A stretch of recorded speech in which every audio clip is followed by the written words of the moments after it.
Just sitting here waiting. Hey, Maddie. Hey, JC. Hello, Madison. Hey, Dirt Bike Racer. What's up, y'all? Dirt Fam. What up, what up? Noah. Oh, man, you guys are... Maybe I should do it at 9 o'clock every Monday night. Everybody's jumping on immediately. So, how are y'all doing? Lauren, what is up? Hi, Lena Boo. I miss you too, Maddie. So while we're letting some more people, remember that we moved to 9 o'clock tonight to accommodate Kiana because she's mountain time. Thank you, Maddie. You know I don't go anywhere without my water bottle. But kind of last minute, just found out Saturday, thanks to Dirt Fam Racing, that we are going to head to South Texas, down to Bastrop and Smithville this weekend. We're going to run the Sandwinder Enduro. Hey, Claw, what is up? Good to see you. I haven't run an Enduro for 25 years, maybe more. It's been a long time. Enduro is definitely a different format from cross-country racing. Excuse me. And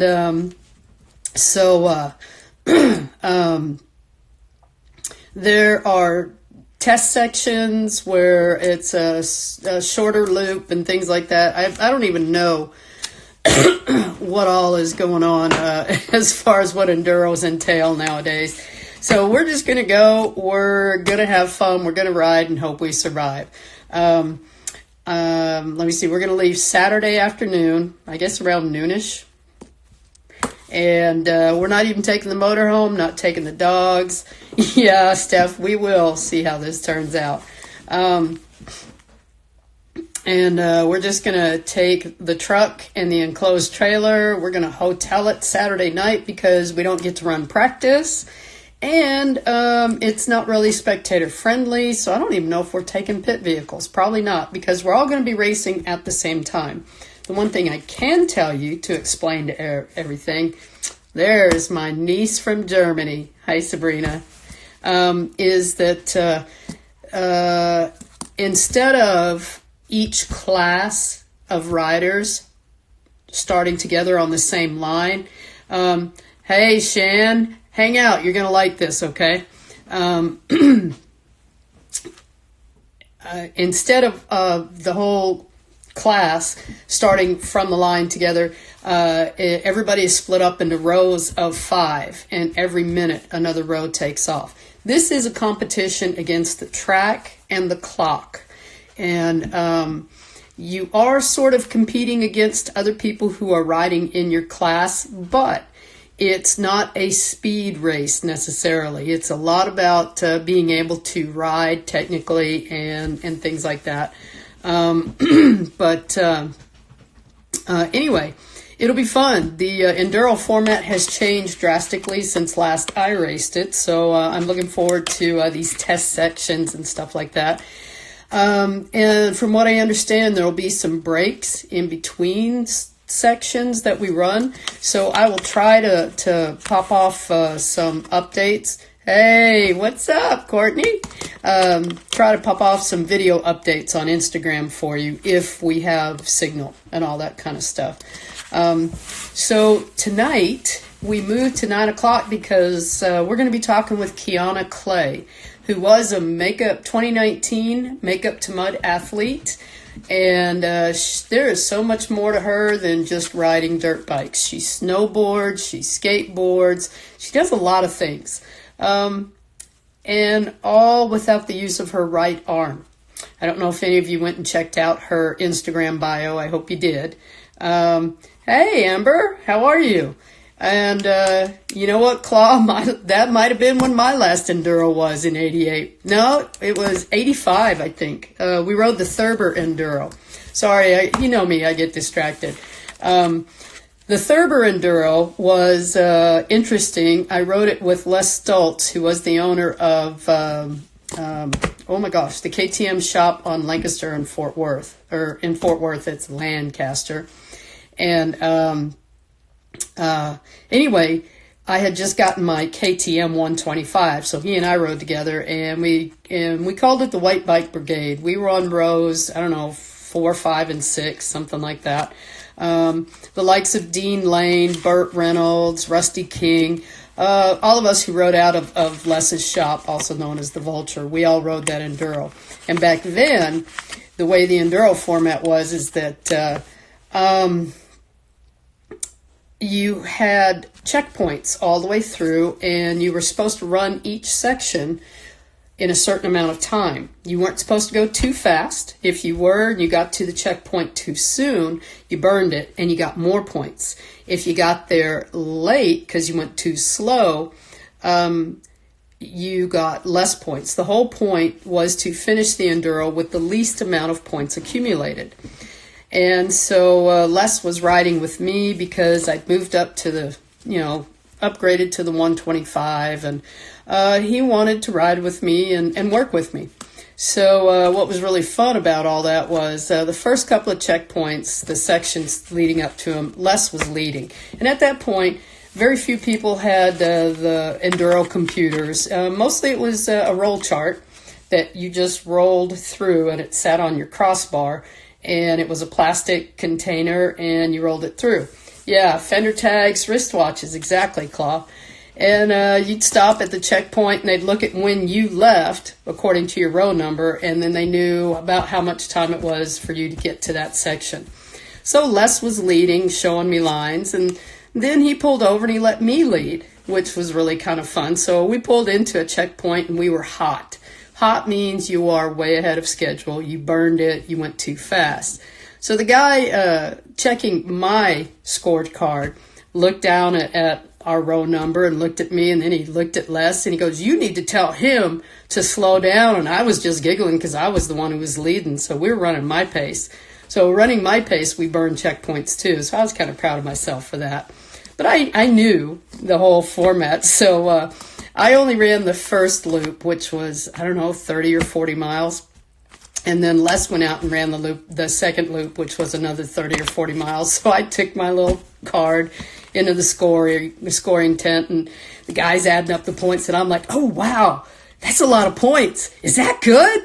He just looked up at me and rolled his eyes and shook his head. I knew it wasn't good, but, I was just riding it for fun. But he wasn't as amused as I was. So anyway, I'm waiting to see Kiana pop on and say hi. So when she does, we will definitely get going with the conversation. I think it's going to be a really good conversation with her tonight. Like I was saying earlier, she races dirt bikes, and she does competitive snowboarding, and she does skateboarding, and all without the use of her right arm. We're going to talk about how that happened. We're going to talk about how she got into all of it to begin with before the accident. And then we're going to talk about life after the accident, and also I'm just going to kind of let her talk about her experiences and how she's adapted and that kind of stuff. In the meantime, you guys might want to be thinking about some questions for her, because I'll as you write a question, I'll read it for her. I'll stop her and I'll read the question for her, so maybe she can answer it. But Kiana's really nice. I met her last summer with all the other Make Up to Mud athletes at the Make Up to Mud camp in Floresville.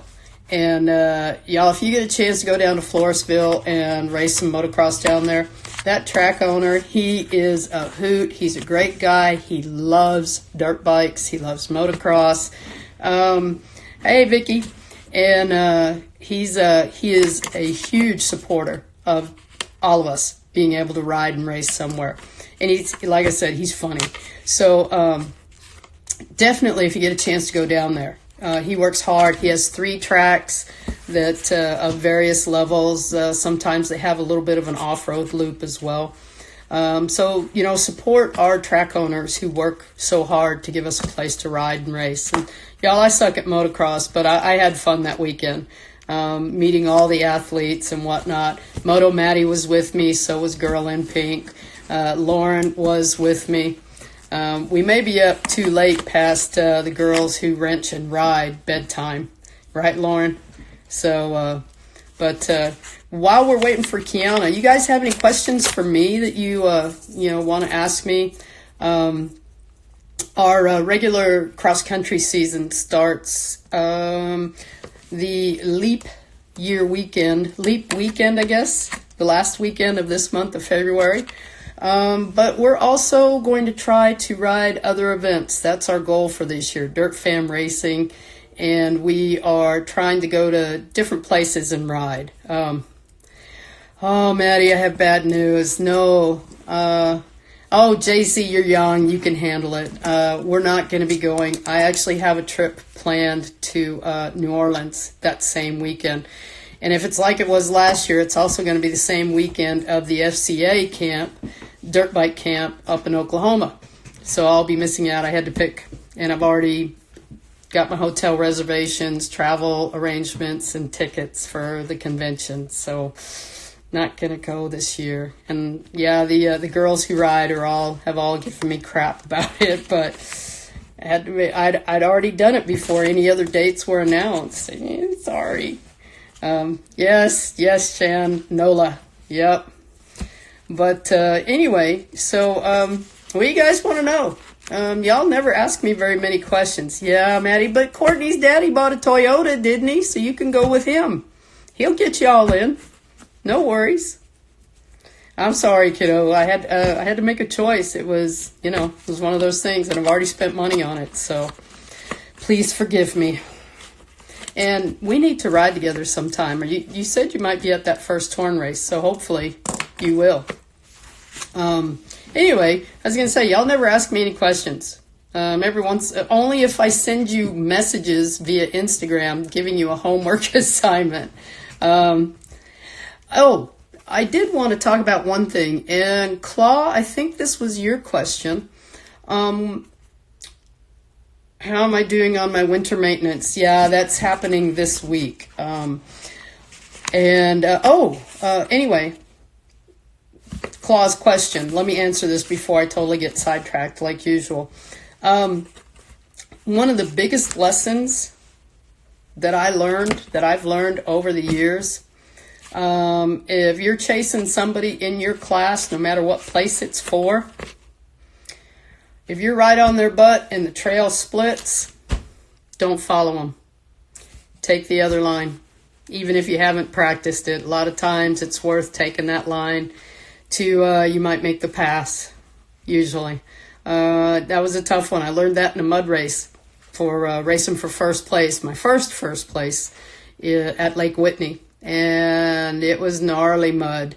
And it was a deep rut. And the person I was chasing for first fell in the rut. And there was nowhere for me to go. So I had to sit there and wait for her to pick her bike up and somebody to help her before we could both go. And from that came the phrase, follow, follow, follow. Don't follow, don't follow. So that's one of the biggest lessons I've learned. How's my ankle doing? It's better, but it still bothers me. Sometimes it bothers me. So, but I tweaked it, 4 weekends in a row. And so it's only right that it's taken this long to heal, right? So, kind of looking for Kiana. Has anybody seen Kiana pop in and say hi? Have I missed her yet? Okay, I could always say my favorite phrase. Ask me a question. I can lie about anything. I've been to college. But what is the new Sherko's name? I don't remember. Joe got a Sherko as well. Let that cat out of the bag a while ago. He got him a 250. I said Sheila, but I don't remember what he decided. I'll have to ask him and post it later. You'll find out this weekend because we're bringing it. He's definitely racing the new Sherko this weekend. So, let me see. Maddie, geez. Well, actually, Claw, I think she got home right at 8. Her time 8. Shira. Oh, dear God. Stephanie, stop. Stop with the She-Ra. I don't like you right now. All right, Maddie. Gosh, that's a good question. You know what? Probably ladies intermediate. All right, Shan. This will be posted on YouTube. You can watch it in your recovery. Good luck tomorrow, Shan. Hope the procedure goes well. All the good thoughts and vibes. And definitely I'll be thinking about you tomorrow, okay? Yeah, you two will be going and having a good time, Courtney. I think probably ladies intermediate, Maddie. Even though you haven't been riding a lot of off-road.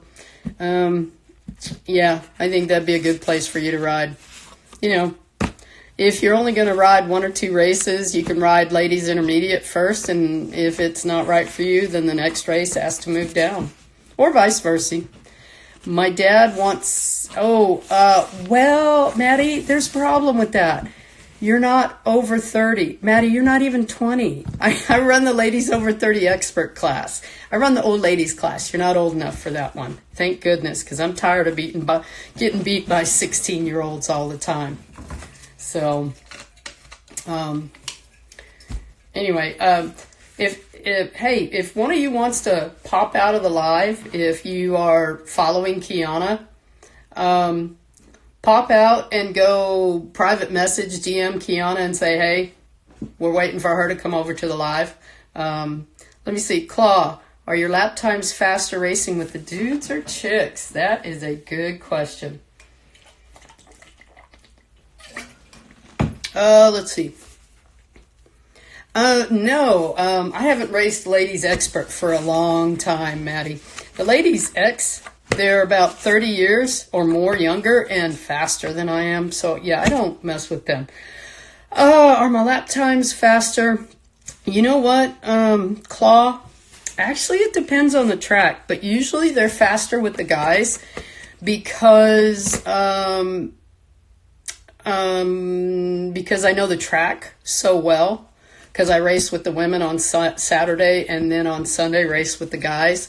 So I tend to be faster the next day because I really know the track really well and I know what to expect. There has been occasion where I rode better with the women on Saturday, probably because of track conditions or dust or something like that. But usually I'm faster with the guys just because there's more traffic and I'm always chasing somebody. Whether they're in my class or not. So let me see. JC. All right. What are you getting, JC? What new bike? Kirsten, what's up, girl? JC, tell me, what new bike are you getting?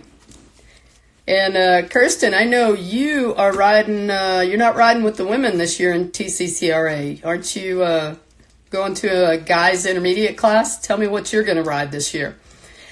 Oh, you're cracking me up still, Maddie. If I could hit the laugh button, I would.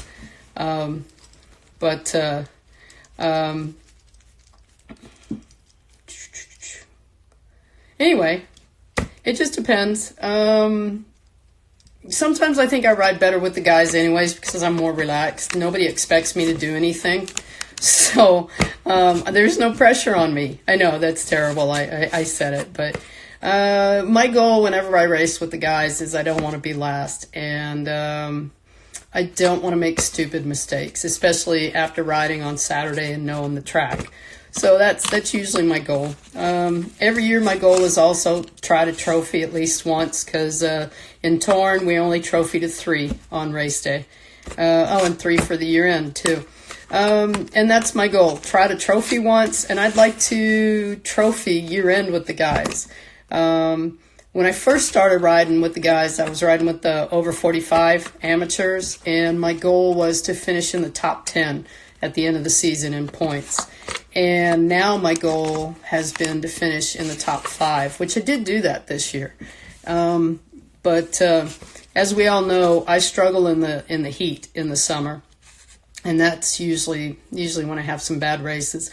Also don't do so well when the majority of the track is motocross. When it's wide open and loose and easy, I'm out-muscled. All the guys are riding 250s or bigger, and I get pulled. My 125 gets pulled anytime we hit a straight. We get in the woods, and I can hang with them and be right on their tire, but as soon as we come out of the woods and it opens up into a straight, they're clicking gears, and they just pull away from me, even though I'm riding fast too.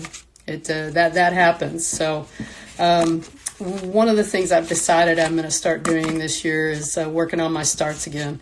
I used to practice starts for every race, and in the last 10 years I quit practicing starts because I wasn't as worried about it. But racing with the guys, I need to get a better start. Getting stuck behind some of the guys that I usually end up passing and beating, they hold me back enough that I lose the top 5 riders, and I can't run with them to see where I'd fit. So if you're just popping in, we're still waiting for Kiana to join us. Ask me some more questions. Kirsten, you still haven't told me what class you're going to ride. JC, you haven't told me. Uh-oh, here we go. Sorry, it didn't flip.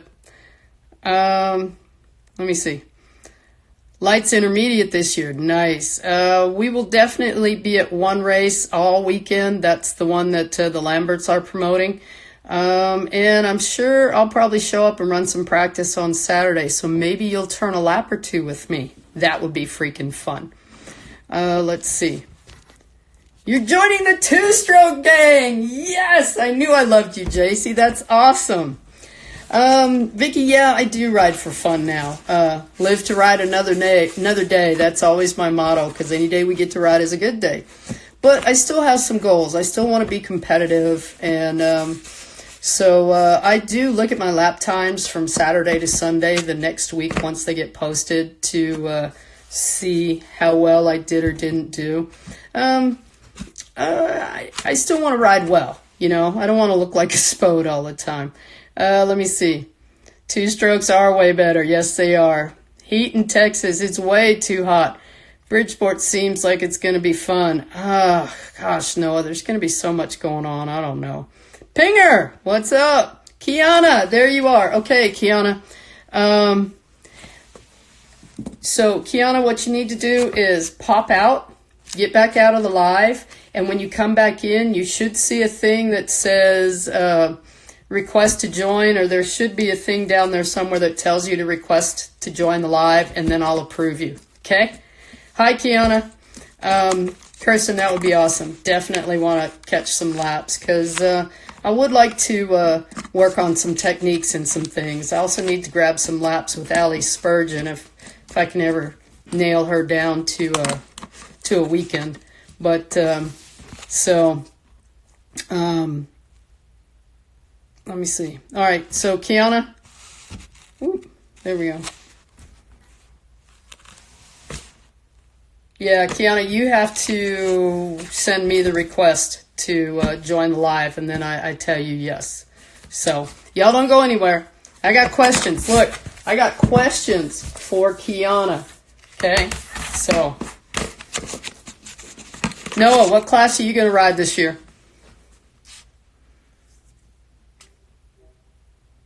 Wow, it went dead silent. What's that? Go live with Kiana. Okay. Add. I don't know if I did that right, but I tried, Kiana. Let's see what happens. Go live. Request. Got it. Now we're just waiting on Kiana. Wait. There we go. Hi. You want a light on? Hey. Sorry.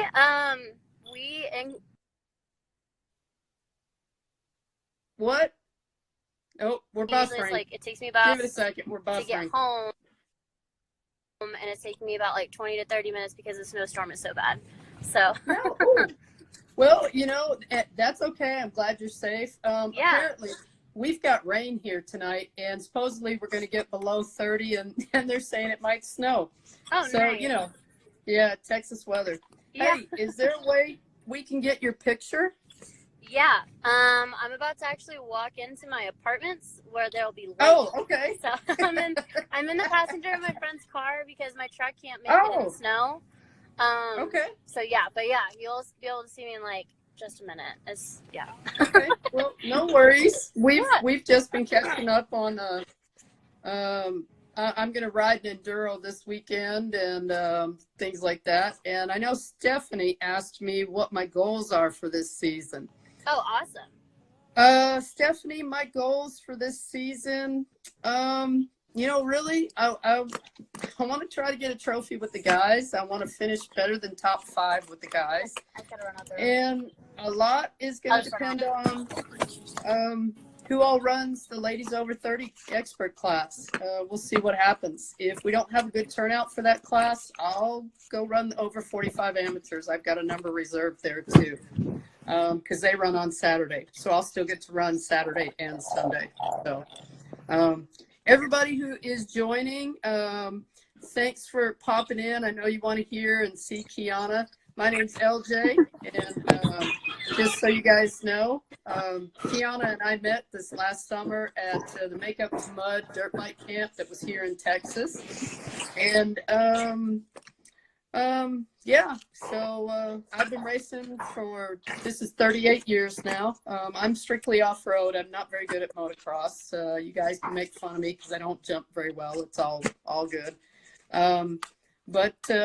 Anyway, we're going to let Kiana get settled here. You guys can talk back and forth or ask me some more questions. Tell me what you ride. Tell me if you're a snowboarder or a skateboarder, because I know Kiana is in several of those worlds. But Kiana, I don't know where Liana is. Normally she's here with us on a Monday night, but she hasn't popped in yet. So. Oh, all good. But anyway, so hey Dalton. Okay. Hey, there you are. Are you all right? You good? I'm good. I just have to come to my apartment real quick, and sorry, it's like snowing and stuff. So don't worry at all. So you got my questions, right? Yes, I did. Okay. All right, guys. So basically, I'm going to let Kiana talk. We have a list of questions and stuff we want to talk about. If somebody asks a question, I'll read the question for you and I'll stop you so you can answer the question, and then we'll keep going with the story. Yeah. Boobin wants to know, where'd you grow up? We'll start right there. So I grew up in Southern California, Corona to be specific. I was actually born down the street from Pro Circuit, so my dad always jokes around and says, "Oh, it was meant to be." But yeah, I grew up in SoCal, and that's kind of a big explanation of why I'm in so much like action sports. Yeah, well, you're in the heart of it. Yeah, because action sports is like a religion in California. So everybody does something. So actually now we're not even action sports. We're in extreme sports. Yeah. That's, dirt biking of any kind is extreme, because it used to just be the freestylers were the extreme, but now we're all part of that. What are your thoughts on Milestone being shut down? It was a long time coming. Yeah. Well, there you go. Is that a track? Well, just with how much like California prides itself on housing development rather than moto, I'm just not surprised. They've been talking about closing for a really long time, so the fact that it's actually happening now is just, I was like, it was gonna happen. From my personal experience, it's not the best track in California. Like I prefer Cahuilla or Paris or something. So I was never like a huge fan of Milestone anyways, but that's just my personal preference. We've got a track here in Burleson, which is just south of Fort Worth, but Burleson used to be a small suburb of Fort Worth. Now it's a full-blown city with 2 huge high schools, and there are there are neighborhoods all around Burleson now. Yeah. In the track. Yeah. So I wonder, how long it will get to stay open before they get pressured, Yeah. So, I remember racing Burleson when I was little. Oh, really? On Yeah. 45s and stuff. My dad liked me racing there because it was pretty much considered a corner track. Yeah. So yeah, it was definitely one of those. The gravity pit was the gravity pit in there when you raced it? I don't remember. Drop down, way down. You jump down off it, and we called it the gravity pit. I think so. Yeah. Yeah. All right, so guys, as you have questions, I'll try to stop Kiana and have her answer it for you. But I've got 12 questions covering a lot of stuff. I'm kind of going to let her just talk and have a good time. So I don't know if y'all checked out Kiana's bio on Instagram, but there's some really cute pictures of when you were like, 4 years old? Yeah. The first thing I want everybody to hear is the story of how you started snowboarding, because I thought that was pretty cute. That was funny. So how I started snowboarding, my mom was super into snowboarding. Like, she was the snowboarder in the family, and my dad kind of just did it to like do dates and stuff with her and just have something to like bond with her. And I mean, it was snowboarding, so like, why would he not want to do it?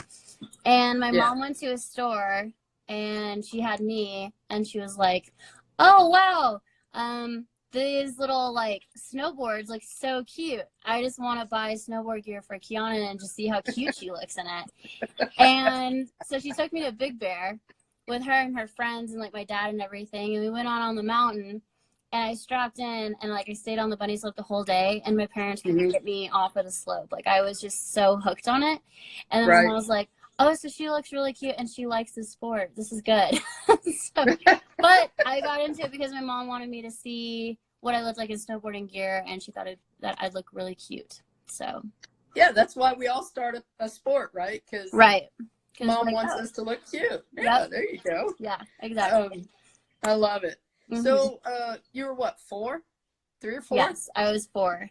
And it's crazy because my first board was a Burton board, and that is my head sponsor now. Like, I'm totally sponsored by Burton. So it's crazy because I did like this little blog thing with them, and they're like, yeah, do you have like any photos of when you're little? I was like, oh, do I ever? And it was like me on one of their first kids boards. So oh god, it was really cool. Poster child, and you didn't even know it, right? Yeah. Oh, that's awesome. Yeah, all because my mom wanted me to see if I was cute. Yeah. Yeah. So we know about your snowboarding. So when did the dirt bikes get added to the mix? So I always had a huge need for speed, first of all. I always wanted to scare the crap out of my mom, and I just always wanted to go as fast as I could. Yeah. And so I started riding when I was 7 years old. My dad got me my first bike, a PW80. And I was so competitive, even when I was little, that my best friend at the time, James, got a PW80. And we both started to learn dirt bikes at the same time. And we would go out into like this field in Banning, where a bunch of people would go just a free ride. It's not like a track or trails or anything. It's just typical California desert where people would go out and just ride and drink and whatever. But we were kids. And I just looked over at him and I was like, I'm going to be so much faster than you. And so I got on my PW80 and I like sped off. All I knew was the throttle. I didn't know where the brakes were. My dad didn't explain that to me. And there was this huge like crack in the ground because, again, California is dry. And my front tire went in and I flew over the handlebars within the first 30 minutes of me getting on my dirt bike. And I remember I looked at my dad and I was like, okay, so this isn't easy. Like, this sucks. And then he was like, well, do you still want to do it? And I was like, of course. I mean, it was so much fun. And so I got back on my bike. Yeah. And my friend James ended up falling, I think, like 2 hours later. But he just tipped over and he scraped his knee. And that scared him enough to where he was like, I never want to touch a dirt bike again. And my dad was like, yeah. And he was like, my dad was like, okay, so you fly over the handlebars and you still want to ride, but James just scrapes his knee and just tips over like a cow, and he doesn't want to see the thing again. He's like, I think you really like dirt bikes. And I was like, yeah, I think you're right. Oh my gosh, that's funny. But you know, in Texas we call that a tump over. You tumped. Yep, you tumped over. See, I was hoping you were going to tell me some kind of a story where you like T-boned him. and high-sided him off. And no, I wish. I wasn't that aggressive yet, but I definitely was competitive enough where I was like, I'm going to be faster than you no matter what. So much to the fact where I got on my bike, I didn't ask where the brakes were. I just went full throttle, and then I went over the handlebars. So, well, you know, not much has changed. No, we all have a story of when we first rode, and it had to do with either not knowing where the brakes were or not remembering. Because my first motorcycle was actually a Briggs and Stratton mini bike, you know, with the ripcord engine pull, you know, lawnmower engine thing. And the rear brake was a metal shoe that pushed against the tire. That was my rear brake.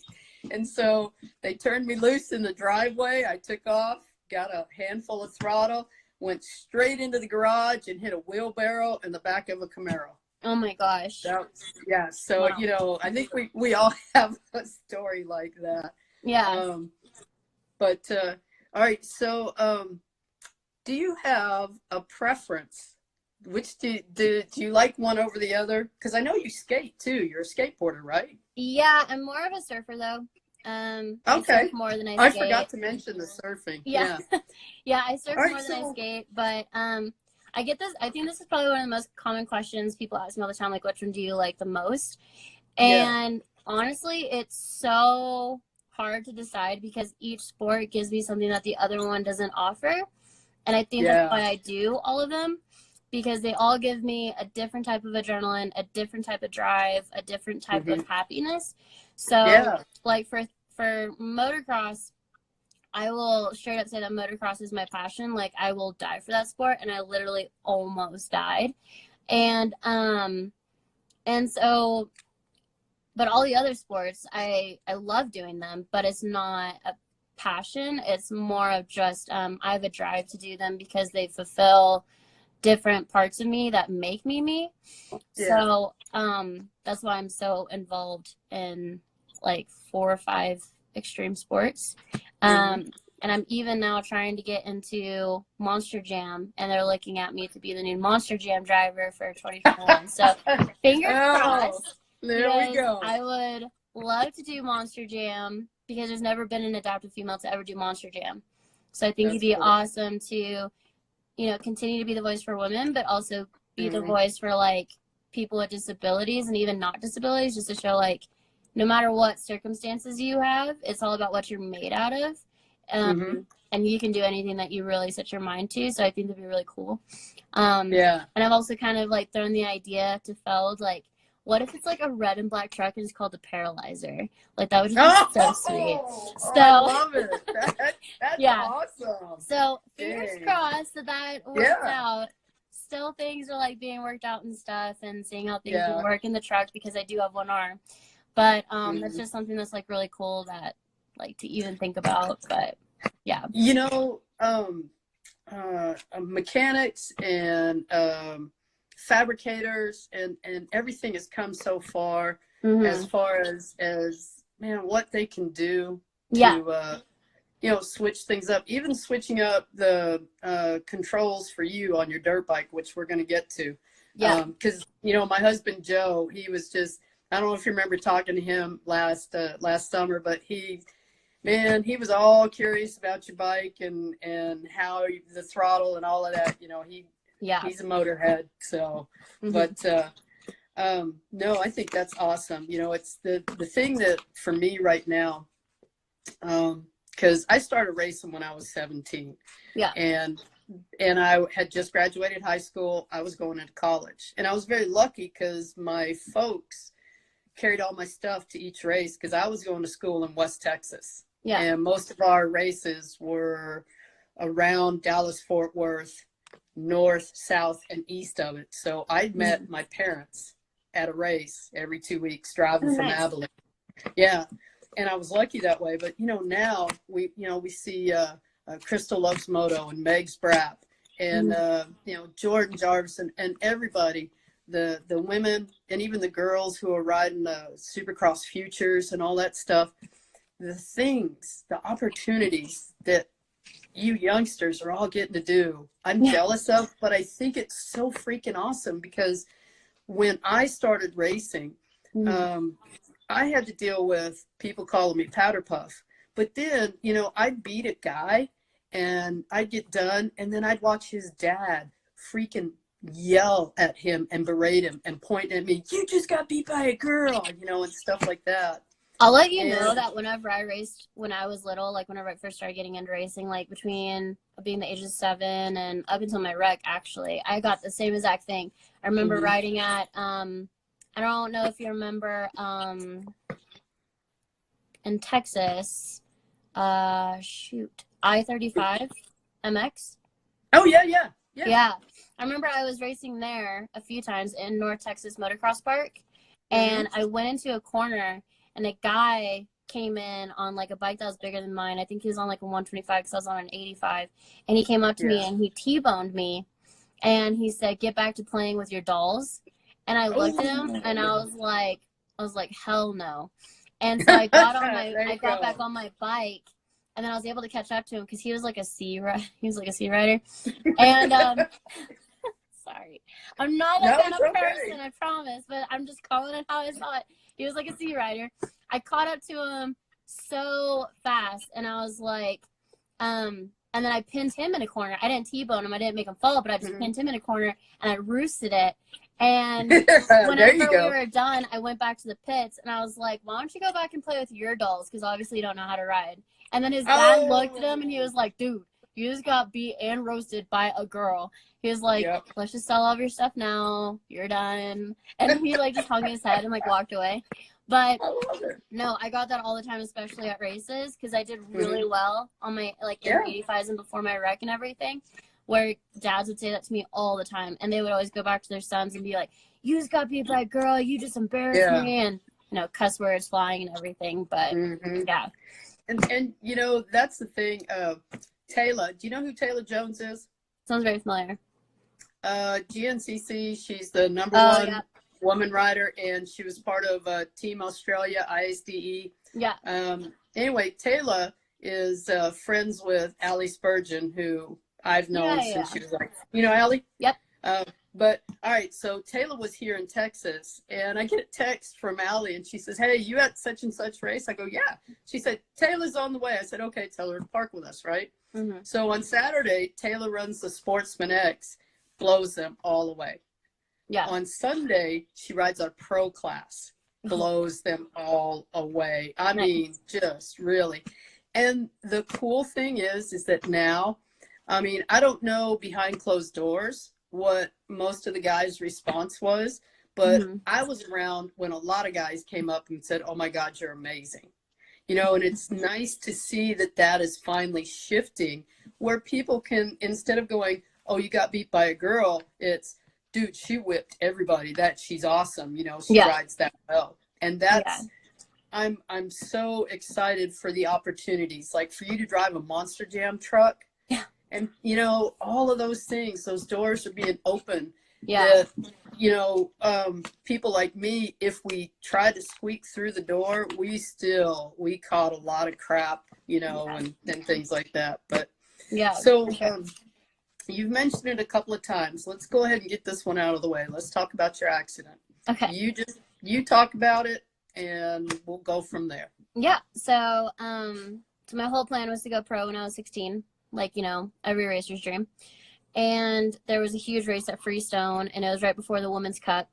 And my dad was like, okay, so we're going to go do this race. It'll be really good practice for the Women's Cup next week, because it was during, like, Thanksgiving or whatever. It was, like, whenever the Women's Cup was, like, super, super big, like with Feilich and Higgins and all them, and Geiger. And so I was preparing for the Cup, and so this race was pretty much just a practice. And, you know, infamous Freestone, and every time that there's a race at Freestone, there's always a huge rainstorm that hits either during or right before the races. I don't know why, but that just happens every time for a race at Freestone. Yep. And so it rained probably about like 3-4 days before, and you know, moto, you race rain or shine. And so I went out onto the track, and I was getting like amped. I was ready. We were running late though, so I only had like 2-3 laps of practice before the moto started. So I went out onto the track to practice. And I went into a corner, and the mud was so thick that I got stuck, and I basically just tipped over. I got stuck in the mud and I couldn't get my bike out, so a couple guys had to come help me, and my bike was so caked with mud that it had absolutely no traction, and it weighed so much. Yeah. And so I went over the finish line jump, and I was about to go back to the pits and scrape off the mud and get ready for my first moto. And because I had no traction, I went over the jump, I got air, and right when I landed like this, and my back tire like slid out like that. Oh. That was the jump. And so when my back tires slid out like this, I was on the back face of the jump, and my friend Jacob was right behind me because we were doing practice together, and we were just like riding buddies. So we would like ride together. He didn't see me fall. And so he came over the jump, and his front tire was spinning, went right over my neck, broke my neck, and completely ripped out my nerves on my right side. And so I was knocked out for probably about 5 to 7 minutes. And I woke up on a stretcher. And you know, whenever you black out, when you wake up, the first thing that you do is you try to move everything, make sure everything's working and stuff. So I tried moving everything, and then I figured out that I couldn't move my arm, and so I started freaking out and screaming, "I can't move my arm! I can't move my arm!" And I just felt like blood all over my face because I was wearing headphones, and whenever I got hit, my helmet flew off because it was a crappy HJC helmet. I mean, it was like early 2000s. The helmets weren't that good. And so the helmet flew off, the headphone came up, ripped, like cut my eye. And so I can't see very well out of this eye. And so that's why this eye is like a little lower. And it's just like, I don't know, it's weird. It's called Horner syndrome or something like that. And so I had to get stitches on my eye, but my face was covered in blood. So I was just like freaking out. And then I got rushed to the emergency room, and I was transferred to 3 hospitals before I was finally diagnosed at Children's Medical Center that I had brachial plexus, which means that my arm is completely paralyzed and I have 0 feeling. So I was there for a while, and I was in a neck brace and everything, and I was starting to gain some bicep muscle back. And me and my dad were driving. Once I was released from the hospital, we were driving down the freeway, and my mom was behind us, and she called and she said, "Hey, like, you have a drunk driver that's like driving crazy. You need to move over into the other side." So we moved over, and the drunk driver like moved out, then in, then out, then in, and whenever he came back in, he nicked our back tire. And from there, we were in like a 17-inch lifted truck, and so my dad instantly lost control, and cuss words flew and everything, and he tried to overcorrect it to try to correct the truck, but since it was lifted, we ended up flipping it. So we flipped like 3-4 times, and I was fumbled around in the truck, and I wasn't wearing my seatbelt, and so I got pushed to the back, which is really good because the whole front of the truck completely collapsed. So if I wasn't wearing my seatbelt, I would have died. But basically everything I was gaining back from my injury, I instantly lost. So I pretty much lost everything that I was getting back. How old were you? I was 12. You were 12. Yeah. So did you have to go back in the hospital? I did have to go back to the emergency room. They had to do tests to see like what happened to my nerves because I stopped gaining progress because I was like starting to get some like movement and everything.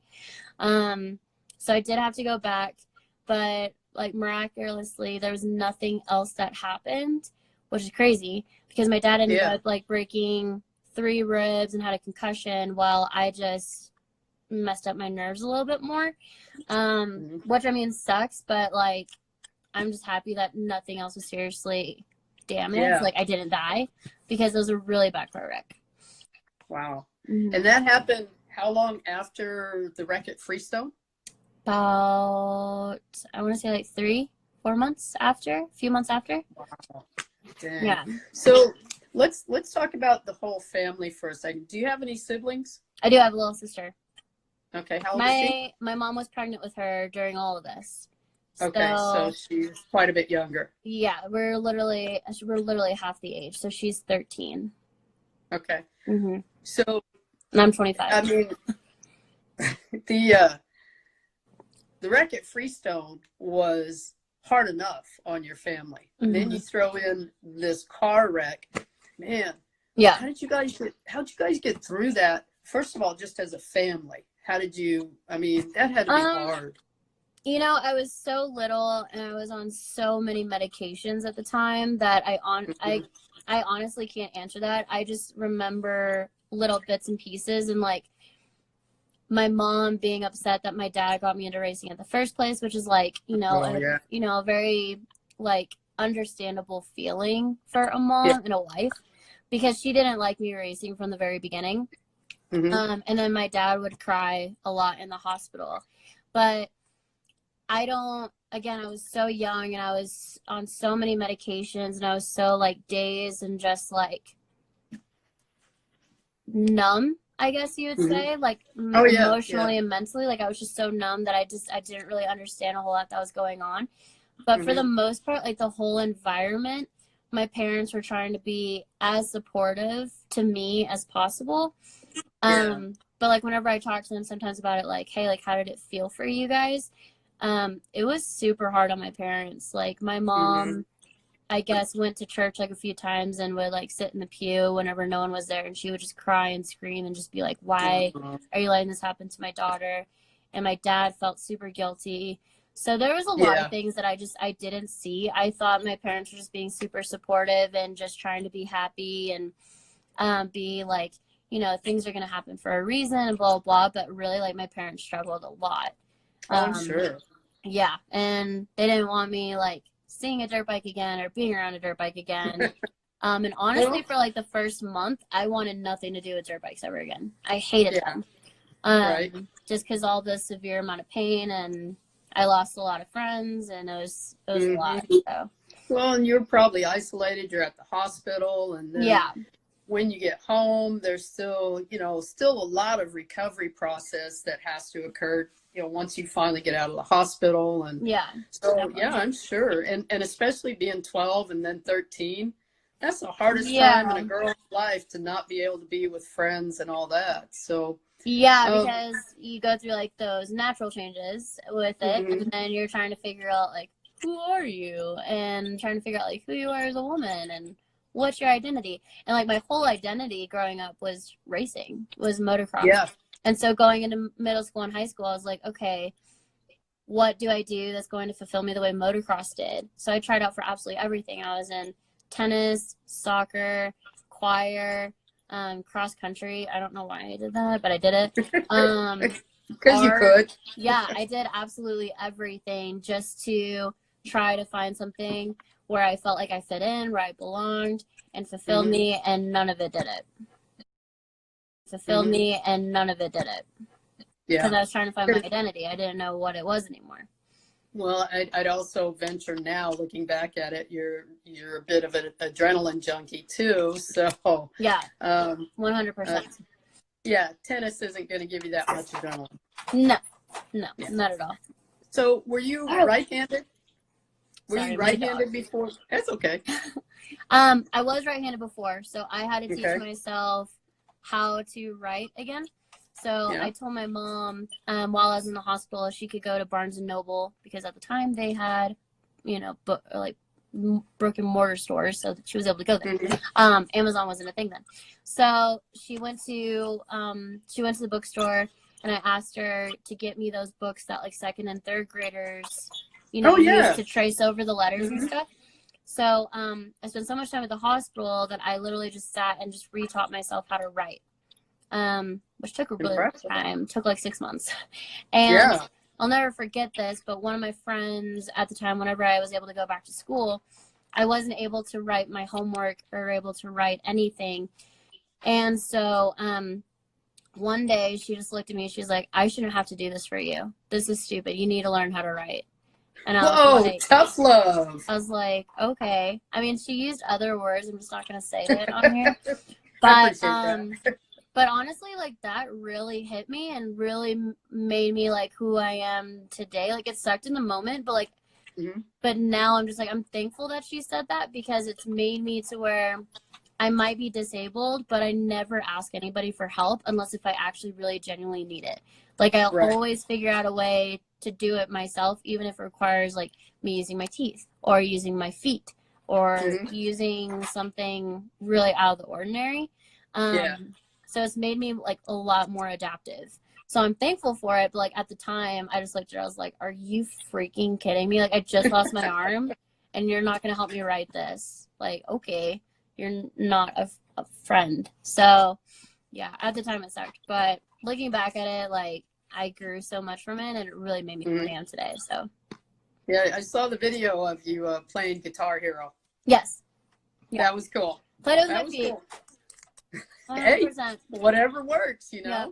Yeah, for sure. So, how long was it before you got on a snowboard, on a bike, whatever? What'd you get back on? How'd you do it? You know, all of that. So really it started when I got into college because I was 18 years old. I wasn't under parental guidance anymore. So I was like, okay, I can finally like go find myself and figure out what I actually want to do. Originally I was really trying to find people that were doing car racing because I was trying to get into car racing, and then I figured out how expensive it was. And I was like, I can't even afford my tuition, let alone car racing. So I ended up, okay, so I'll answer this question. I was going to school for business and art. Didn't we all? Yeah, didn't we all? Yeah, my degree was going to be in business administration and business management, and with a minor in marketing. I went for that degree because it was very broad. I knew that with how much money I was going to be spending in college, that it would be I would get a job for sure. It wasn't going to be like, oh, I'm going to go be a filmmaker. Like, no offense to anyone who's watching this is trying to be a filmmaker, but I wanted something that was going to be more secure. Because I went to a private college. I went to Dallas Baptist University. So with how much money I was spending, I was like, I have to make sure I know exactly what I'm doing. But during that time, I was I kind of like got back into the moto scene. Like, I would go to the track, support my friends. Just really enjoyed watching them ride, and I would take pictures of them riding and got into photography that way. Yeah. And during the time, I was dating this super attractive pro, and he was like, yeah, like, I'm gonna go race, blah blah blah, you should come watch me. So like, I went and watched him. And as I was being there, like, being the supportive girlfriend or whatever, I was like, man, like, I really, really miss this.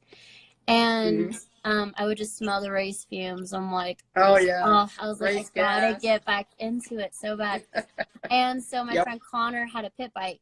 And so I texted him. I was like, hey, like, what do you think about, like, just me rigging up a pit bike just to ride around in the pits? Like, I had no intention of racing or even touching a track. I just wanted something to ride in the pits.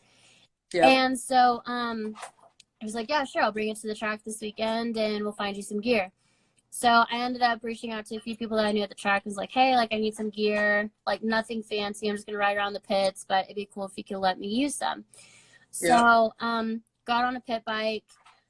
It was a pit bike, so I didn't need, like, a recluse clutch. I didn't need that yet. And we just switched the throttle over to the left side. We weren't going to get fancy with it, like switching the throttle cables or anything. We just wanted something that I could do in the pits. And so I got on it, and there was this little pit bike track. And so while all my friends rode, I went out onto the pit bike track, and I was like, yeah, like, this is good. I think I can go on the big bike track. Yeah, and I was like, I think I can go on the big bike track. And so I kind of retaught myself how to ride because I was off the bike for 7 years. So reteaching myself was fun because I was riding a bike that no one ever really rode before, ever. And so I got to try to figure out, like, all my own and everything. And so kind of from there, I went onto the big track, and every weekend I was getting faster and faster. And I was like, man, like, I'm out riding this pit bike. This is not made for me. Like, I was like, the suspension was like all the way down. Like, I was starting to jump things and stuff. And there's a photographer guy out there. His name is Patrick. He was out there taking pictures. And this was when Facebook came around. And he took a picture of me and posted on my Facebook. And then I was like, shoot, my parents are going to see this. Yep. And so I was like, you know what? I got to tell them before they see it. If they see it before I tell them, they're going to be even more pissed. I'm just going to pull the Band-Aid off. Like, just get it done. And so I texted my parents. I was like, hey, I'm going to come down for, like, tonight. Because DBU is only, like, 45 minutes away from my house. So I was like, hey, I'm going to come home. Let's have dinner, hang out and stuff. And, oh, thank you so much.